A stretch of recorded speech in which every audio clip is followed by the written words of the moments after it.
Hello दोस्तों, नमस्कार, जय हिंद। कैसे हैं आप सभी लोग? आशा करते हैं अच्छे होंगे, मस्त होंगे, बेहतरीन होंगे। मैं आकाश सर आप सभी को अपने यूट्यूब चैनल स्टडी पॉइंट में स्वागत करता हूं।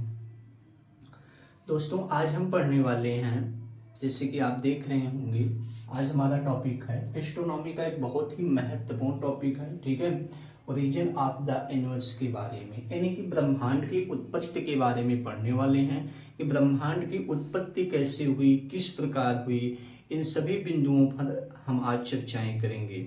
जैसा कि आपको बता दें, ब्रह्मांड की उत्पत्ति के साथ साथ हम एक बिग बैंग थ्योरी के बारे में भी डिस्कस करेंगे, क्योंकि बिग बैंग थ्योरी जो है वह ब्रह्मांड की उत्पत्ति से ही संबंधित है। इस रीजन से हम उसे भी विभिन्न पहलुओं पर चर्चाएं करेंगे। ठीक है, साथ ही साथ यानी कि जैसा कि अगर हम बात करें, सबसे पहले ब्रह्मांड की उत्पत्ति को पढ़ने से पहले हम यह जान लेते हैं कि वास्तव में ब्रह्मांड है क्या। ठीक है, यानी कि आप आकाश में जितनी भी चीजें देखती होंगी, चाहे तारे होंगे, चाहे ग्रह हों, चाहे क्षुद्र ग्रह हों, धूमकेतु, उल्का पिंड या कोई भी अन्य आकाशीय पिंड हुए गए, ठीक है, ग्रह उपग्रह, ये सब के सब आपके ब्रह्मांड में ही विद्यमान है। मतलब अगर आप रात में खुले आसमान में जो उतना चमकीले तारे देखते हैं, झिलमिल सितारे देखते हैं भैया, ये सब के सब ब्रह्मांड में ही विद्यमान है। मतलब ये कोई भी वस्तु अगर ये कहीं पर बनी है तो समझ लो कहाँ है भैया, ब्रह्मांड में ही स्थित है। लेकिन आप कभी कल्पना किया है कि ये जो ब्रह्मांड है, इस ब्रह्मांड की उत्पत्ति कैसे हुई, इसमें तारों का जन्म कैसे हुआ, ग्रहों का जन्म कैसे हुआ? अच्छा, तारे का जन्म हुआ तो फिर वो जलने कैसे लगे भैया, मतलब प्रकाश कैसे जनरेट किए? ठीक है, यानी ऐसे भी पिंड होंगे जो अरे प्रकाश नहीं उत्सर्जित करते हैं, तो उनका कारण क्या है? ठीक है, टूटा हुआ तारा आप देखते होंगे, समझ गए, जिसे शूटिंग स्टार कहा जाता है। तो इन सब की उत्पत्ति कैसे हुई, बने कैसे? तो ये इन्हीं विभिन्न पहलुओं पे हम क्या करेंगे भैया, आज चर्चाएं करेंगे, समझिए। और परीक्षा की दृष्टि से यहाँ से जितने भी महत्वपूर्ण प्रश्न बनेंगे उस सब प्रश्नों पर डिस्कस करते चलेंगे। ठीक है, समझ गए, तो विशेष ध्यान दीजिएगा। तो ब्रह्मांड यानी जान लीजिए कि आप जितने भी से आकाश में देखते हैं टिमटिमाते हुए तारे, इस पूरे ब्रह्मांड में लगभग अगर हम बात करें तो 100 अरब आकाश गंगाएं हैं। अब आपके मस्तिष्क में विचार आता होगा कि ये आकाश गंगा क्या है, तो सरल शब्दों में इतना जान लीजिए कि यानी कि लाखों तारों के समूह जो होते हैं उन्हीं को आकाश गंगा कहा जाता है। ठीक है, यानी गैलेक्सी कहा जाता है। मतलब ऐसी गैलेक्सी में क्या होगा भैया, गैलेक्सी में लाखों तारे के समूह होते हैं, उन्हीं को सम्मिलित रूप से गैलेक्सी कहते हैं। विशेष ध्यान दीजिएगा, समझ गए। दूसरी बात अगर हम बात करें तो वो जो आपके 100 अरब गैलेक्सी हैं, प्रत्येक गैलेक्सी में 100 अरब तारे होते हैं। उसी गैलेक्सी में अगर हम बात करें तो ना जाने कितने सौर मंडल होते होंगे। ठीक है, तो उस 100 अरब गैलेक्सी में से एक गैलेक्सी है मंदाकिनी गैलेक्सी, जिसमें हम और आप और हमारा पूरा का पूरा सोलर सिस्टम स्थित है। सोलर सिस्टम का सूर्य के चारों तरफ जो 8 ग्रह चक्कर लगा रहे हैं, ये सब के सब कहाँ स्थित है भैया, ये मंदाकिनी गैलेक्सी में ही स्थित हैं। तो विशेष ध्यान दीजिएगा, समझ गए। तो ऐसे उसमें ना जाने कितने सौर मंडल होंगे, लेकिन हम आप जिस सौर मंडल में रहते हैं उसमें 8 ग्रह है और एक सूर्य स्थित है, जो कि वो 8 ग्रह क्या कर रहे हैं, सूर्य के चारों तरफ परिक्रमा कर रहे हैं। ठीक है, अब ये सब के सब भैया कहाँ पे हैं, ये सब ब्रह्मांड में विद्यमान है। तो इन्हीं को सम्मिलित रूप से 100 अरब आकाश गंगाएं, प्रत्येक आकाश गंगा में जितने तारे होते हैं 100 अरब तारे होते हैं। ठीक है, क्षुद्र ग्रह, धूमकेतु, उल्का पिंड, ये सब के सब सम्मिलित रूप से इसको क्या कहा जाता है, ब्रह्मांड कहा जाता है। विशेष ध्यान दीजिएगा। तो हम ये जान लिए कि ब्रह्मांड है क्या, लेकिन आपको मेरे के मित्र, प्यारे मित्र, आपको इस बात को जानकर हैरानी होगी, ये जो 100 अरब गैलेक्सी हैं, ठीक है, इस 100 प्रत्येक गैलेक्सी में 100 अरब जो तारे होती हैं, ठीक है, ये सब के सब अगर देखा जाए तो आज से 15 अरब वर्ष पूर्व एक बहुत ही सूक्ष्म पदार्थ के रूप में एक स्थान पे विद्यमान था,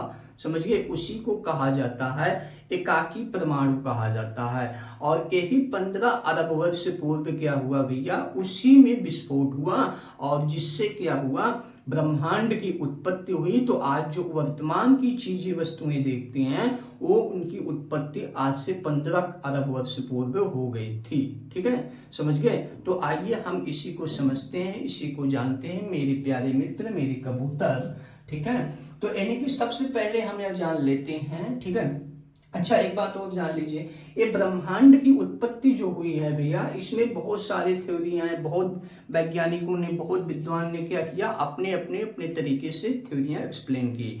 ठीक है, थ्योरी एक प्रकार की क्या होती है भैया, सिद्धांत क्या होता है, कॉन्सेप्ट क्या होता है कि हम कभी कोई घटना के बारे में जो लिखी जाती है थ्योरी, तो कभी ऐसा अतीत में हुआ होगा।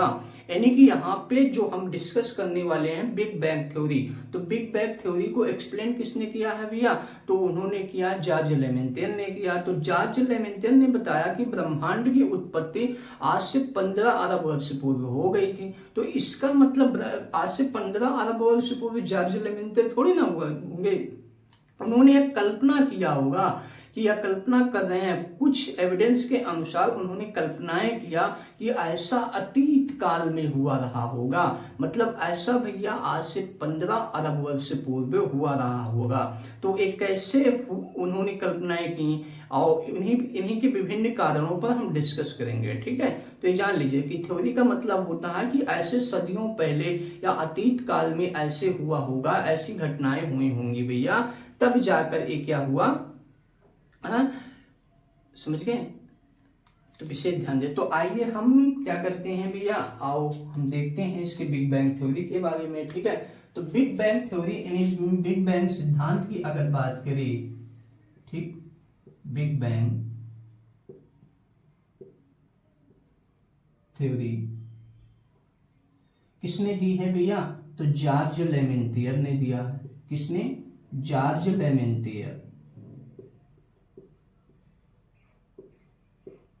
ठीक है, जॉर्ज लेमेंटियर एक भैया वैज्ञानिक थे, उन्होंने क्या किया, बिग बैंग सिद्धांत को प्रतिपादित किया।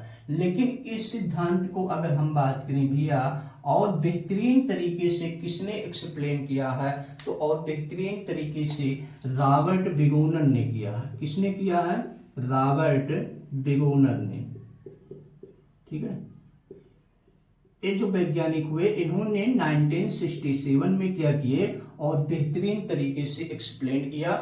मतलब कि ब्रह्मांड की उत्पत्ति से संबंधित जो बिग बैंग थ्योरी का प्रतिपादन किया है वह जॉर्ज लेमेंटियर जी हैं। ठीक, समझ गए। लेकिन और उसको और बेहतरीन तरीके से जो एक्सप्लेन किया है वह किसने किया है, वह रॉबर्ट बिगोनर ने किया है। ठीक है, कब किया था, 1967 में किया था। ठीक है, विशेष ध्यान दीजिएगा, मतलब और अच्छे बेहतरीन तरीके से उन्होंने एक्सप्लेन किया भैया, कौन, रॉबर्ट बिगोनर ने किया। ठीक, समझ गए। अब दूसरी बात आती है, इस सिद्धांत, इस थ्योरी के अनुसार यह बताया जा रहा है भैया कि आज से 15 अरब वर्ष पूर्व, कितने अरब वर्ष पूर्व भैया, 15 अरब वर्ष पूर्व। ठीक, इस थ्योरी के अनुसार बताया जा रहा है कि आज से 15 अरब वर्ष पूर्व, ठीक है, समझिए कितने भैया, 15 अरब वर्ष पूर्व। आज जितने भी 100 अरब गैलेक्सी देखते हैं, प्रत्येक गैलेक्सी में 100 अरब तारे देखते हैं, ना जाने कितने सूर्य होंगे, सूर्य मतलब सूर्य जैसे तारा होगा, ना जाने कितने ग्रह होंगे, आकाशीय पिंड होंगे, धूमकेतु, क्षुद्र ग्रह, उल्का पिंड, ये सब के सब क्या थे, आज से 15 अरब वर्ष पूर्व एक स्थान पर सिमट कर एक मतलब बहुत ही सूक्ष्म पदार्थ के रूप में विद्यमान थे। समझ गए। तो यानी कि ये जो जितना भी सब कुछ आप आज देख रहे हो, ये सब के सब एक स्थान पर आज से 15 अरब वर्ष पूर्व सिमट कर एक स्थान पर बहुत सूक्ष्म पदार्थ के रूप में विद्यमान था। इसी को कहा जाता है भैया एकाकी परमाणु कहा जाता है। क्या कहा जाता है, एकाकी परमाणु कहा जाता है। समझ गए। तो विशेष ध्यान दीजिएगा यहाँ पे। मतलब मेरे कहने का तात्पर्य है मेरे प्यारे मेरे कबूतर, ठीक है, कि आज से 15 अरब वर्ष पूर्व आज की वर्तमान स्थिति की जितने भी पिंड दिख रहे हैं ये सब के सब आपस में मिलकर मतलब एक स्थान पर एकत्रित होकर ये विद्यमान थे बहुत ही सूक्ष्म रूप में, जिसको कहा गया एकाकी परमाणु मेरे कबूतर, ठीक है, विशेष ध्यान दीजिएगा, समझ गए। दूसरी बात, फिर उसके बाद इन्होंने कहा कि आज से 15 अरब वर्ष पूर्व इस एकाकी परमाणु बहुत ज्यादा क्या था, सघन था, क्या था, बहुत ज्यादा सघन था, और सघन होने के कारण भैया इसकी जो डेंसिटी थी बहुत ज्यादा थी, मतलब उच्च घनत्व था इस पिंड का, क्या था, उच्च घनत्व था भैया, ठीक है। उच्च घनत्व के साथ साथ क्या था भैया, इसका भी हाई टेम्परेचर भी था, मतलब उच्च तापमान था, ठीक है, समझ गए। और इसी कारण से क्या हुआ भैया, अत्यधिक संकेंद्रण के कारण इस पिंड में क्या हो गया, इस पिंड में महाविस्फोट हो गया। क्या हो गया मेरे मित्र, ठीक है, महाविस्फोट हो गया मेरे कबूतर। कब हुआ भैया, ये हुआ आज से 15 अरब वर्ष पूर्व हुआ है, विशेष ध्यान दीजिएगा, समझिए कितने अरब वर्ष पूर्व हुआ है, 15 अरब वर्ष पूर्व हुआ है, समझ गए। मतलब ये जो पिंड था मेरे मित्र, ये पिंड कब टूट गया, आज से 15 अरब वर्ष टूटकर बिखर गया एकदम, समझ गए।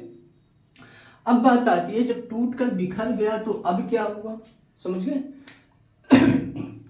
सॉरी।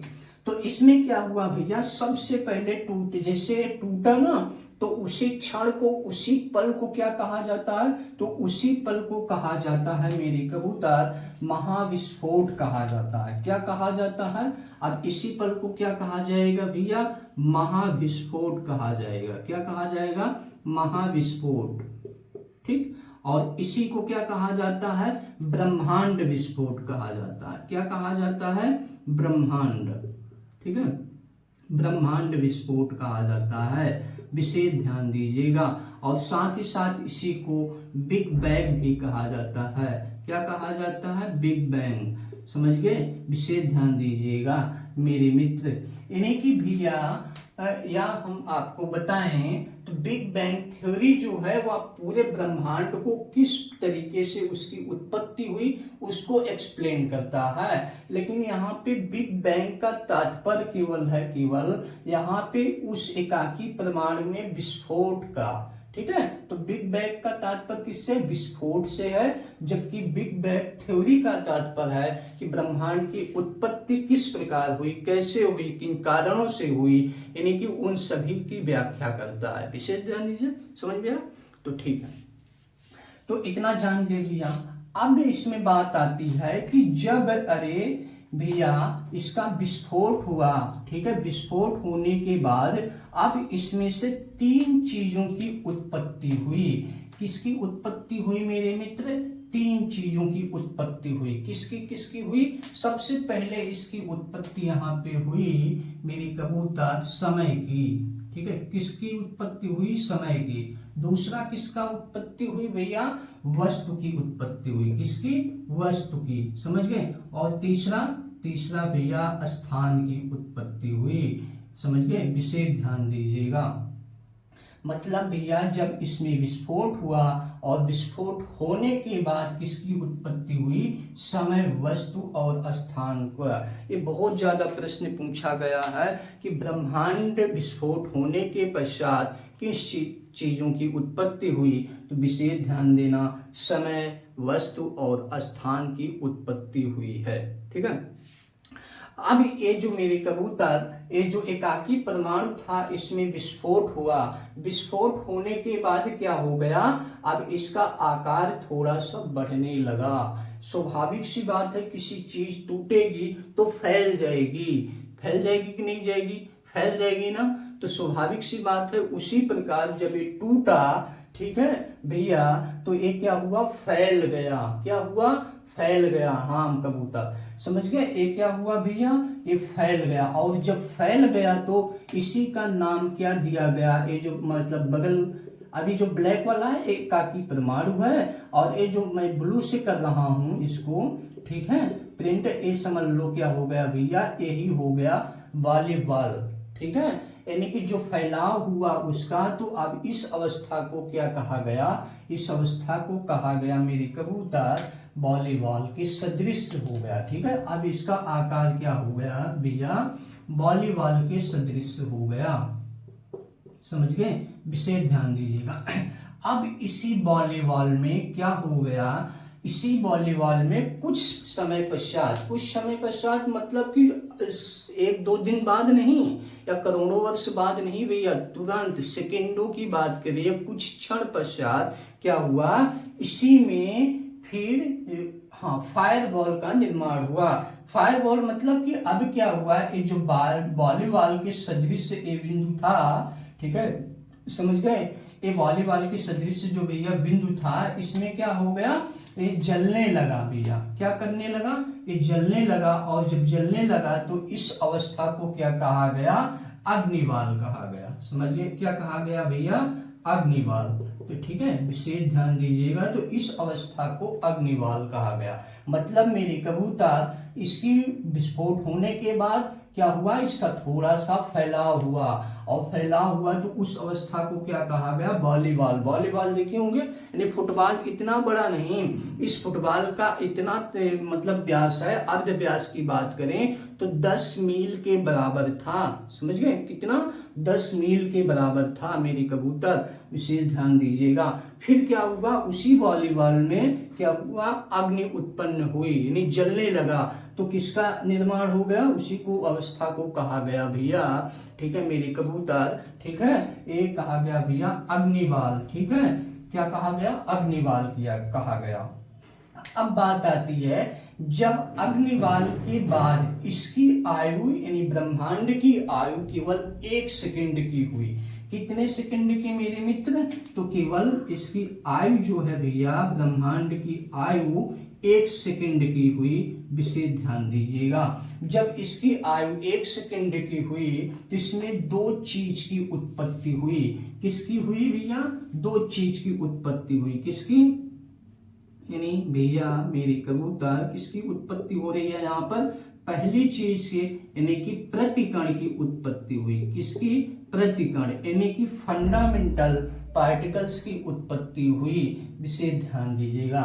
फिर और किसकी हुई, तो सॉरी, एक प्रतिकण हो गया, एक हो गया मूल कण, ठीक है, किसकी हो गई भैया, मूल कण, मतलब 2 चीजों की उत्पत्ति हुई, एक प्रतिकण की उत्पत्ति हो गई और एक मूल कण की उत्पत्ति हो गई। यानी मूल कण मतलब भैया फंडामेंटल पार्टिकल्स, और प्रतिकण मतलब हो गया भैया एंटी पार्टिकल्स, ठीक है, तो विशेष ध्यान दीजिएगा। अब जानते हैं ये मूल कण और प्रतिकण क्या है, ठीक है, मूल कण क्या होता है, प्रतिकण किसे कहते हैं, मतलब मूल कण का तात्पर्य मेरे कबूतर, ठीक है, मूल कण का तात्पर्य हुआ कि ऐसा कण, ठीक है, क्या, ऐसा कण जो स्वयं निर्मित हुए हों, क्या भैया, जिनका निर्माण स्वयं हुआ हो, ऐसे कण को मूल कण कहा जाता है। ऐसे कितने कण मिले होंगे जो आपको समझिए मूल कण कहलाएंगे भैया,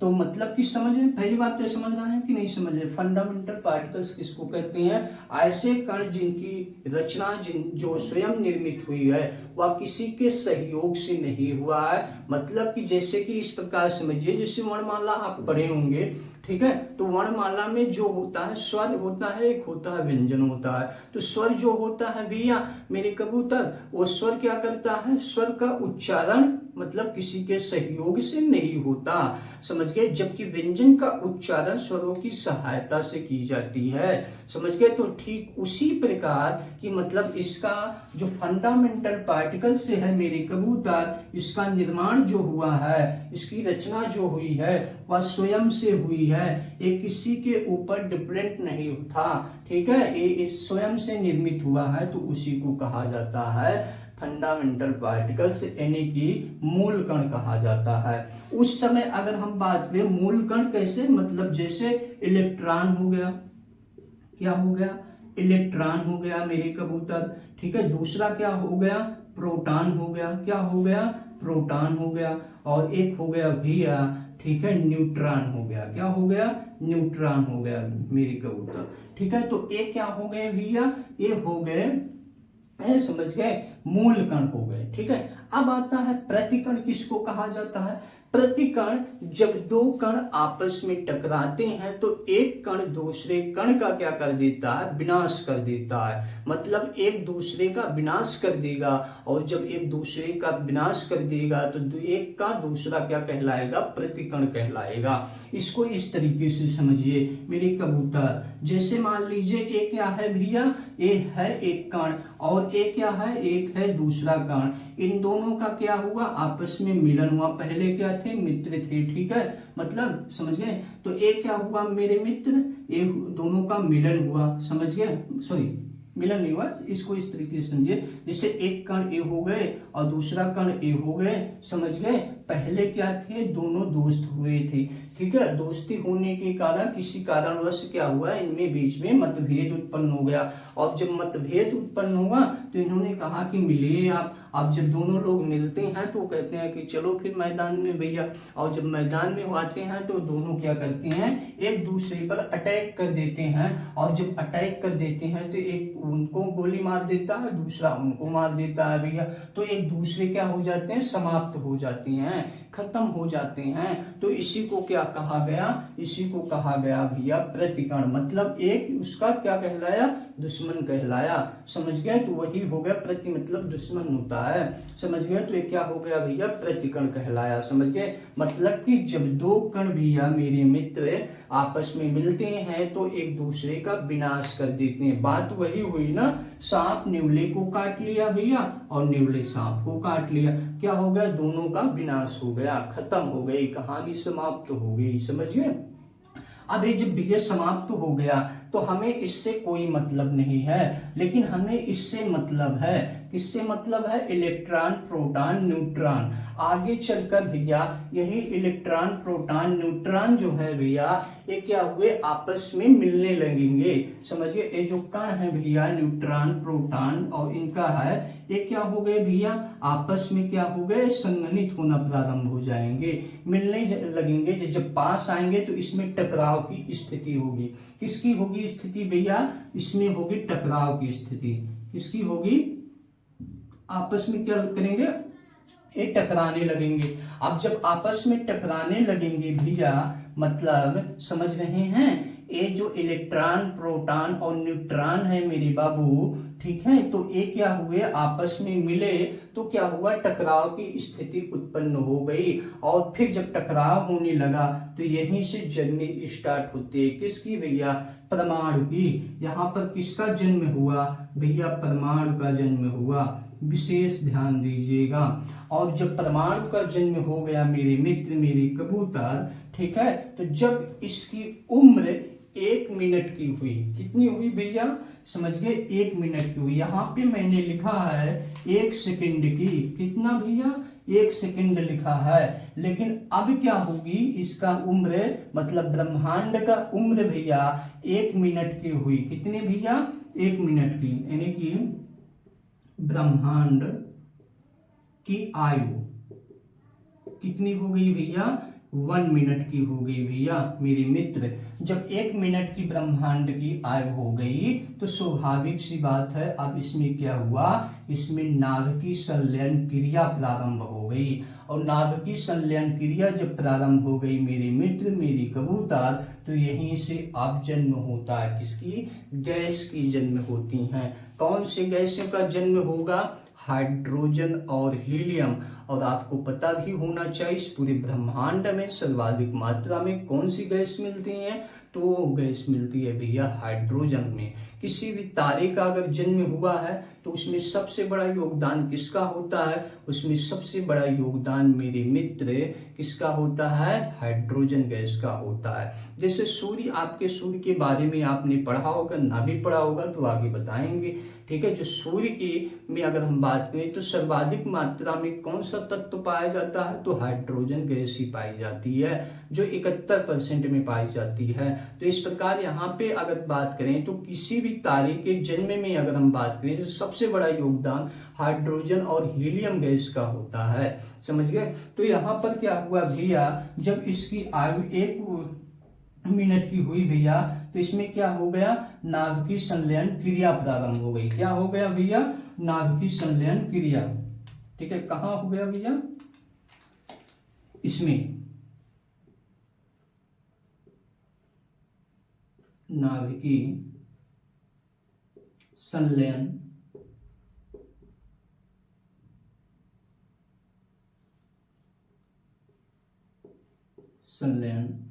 क्रिया। ठीक, मतलब मेरे कबूतर, जब इसमें इलेक्ट्रॉन, प्रोटॉन, न्यूट्रॉन आपस में टकराए, टकराव के कारण परमाणु की उत्पत्ति हुई, और फिर जब ब्रह्मांड की आयु केवल 1 मिनट की हुई, तो इसमें क्या हो गया, नाभिकीय संलयन क्रिया प्रारंभ हो गई। और जब नाभिकीय संलयन क्रिया प्रारंभ हो गई तो क्या होता है भैया, तो फिर यहीं से उत्पत्ति होती है किसकी, हाइड्रोजन और हीलियम गैस की।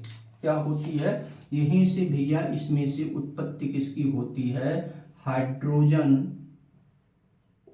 ठीक है, किस गैस की भैया, हाइड्रोजन एवं हीलियम। ठीक, हीलियम गैसों की उत्पत्ति होती है, और फिर यही हाइड्रोजन और हीलियम गैस जो है मेरे मित्र, ये पूरे ब्रह्मांड में क्या किए, ये फैल गए। और जब भैया पूरे ब्रह्मांड में ये फैल गए तो क्या होता है, यहाँ पे होता है भैया, यही धीरे धीरे फिर क्या हुआ, इसका टेम्परेचर कम हुआ, और टेम्परेचर कम होने के बाद हजारों करोड़ों वर्ष बाद क्या हुआ, ये संघनित होना प्रारंभ किए, मतलब सिकुड़ने लगे अब। ठीक है, और जब भैया ये सिकुड़ने लगे तो यही फिर धीरे धीरे यही फिर क्या हुए, एक संकुचित बादल का निर्माण किए। बादल देखते हैं आसमान में, ठीक है, तो ठीक उसी प्रकार ये संकुचित होना प्रारंभ कर दिया, बादल का निर्माण हुआ, और फिर यही जाकर धीरे धीरे क्या हो गया, ठोस हो गया।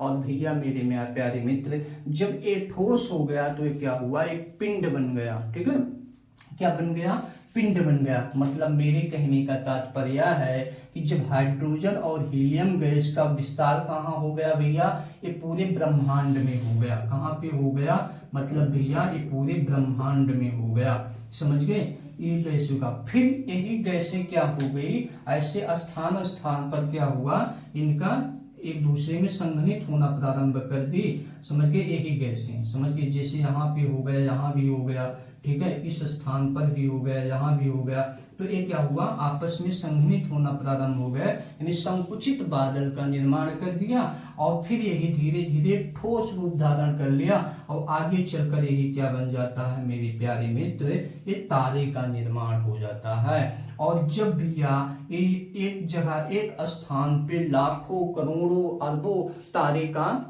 ठीक है, इकट्ठा हो गए, तो उसी समूह को क्या कर दिया गया, उसी समूह को नामकरण किया गया, गैलेक्सी का निर्माण हुआ। ठीक है, मतलब भैया जब तारे एक बने होंगे, फिर 2, 3, 4 ऐसे निरंतर प्रक्रिया चलती गई, जब तारों की संख्या लाखों हो गई, समझ गए, तो ये क्या हुआ, किसका निर्माण हो गया, एक गैलेक्सी का निर्माण हो गया। और फिर इसी गैलेक्सी में भैया, गैलेक्सी मतलब समझे, आकाश गंगा, समझ गए, आकाश गंगा बनी। ठीक है, अब इसी आकाश गंगा में क्या होगा भैया, ठीक है, इसी आकाश गंगा में सौर मंडल, ठीक है, सौर मंडल का निर्माण होगा।